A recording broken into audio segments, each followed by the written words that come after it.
Seis on kole ja aega ei ole, särab Atsi telekaekraanil. Kliima aina soojeneb ja lumi ei jõua maani. Ats, põline saarlane, ranniku äärde maja loob. Ent meretase ju tõuseb, ta hoopis endale võrku koob. Osoonikiht vaid õheneb ja kiirgus pääseb ligi. Nüüd nahapinnal varsti muudki, kui vaid kerge higi. Hukkub kala, sureb vili, toidu julgeolek ohus. Kõrbestumise vastu ei saa mitte ükski kohus.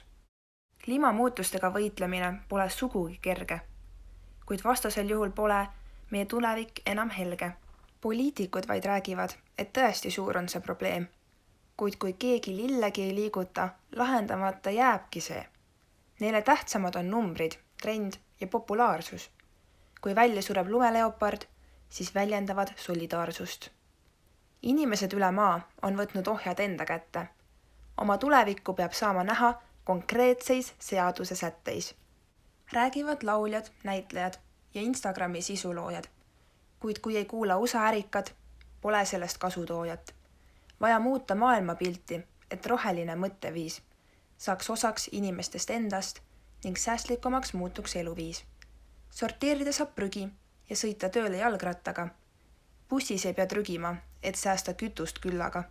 Saab hoida end tagasi ja näha palju vaeva, et veel suuremat auku me endale ei kaevaks. Ats lööb käega, eks see mugavus ongi nagu üks suur viinapits. On alati ta olemas ja vastu panna raske.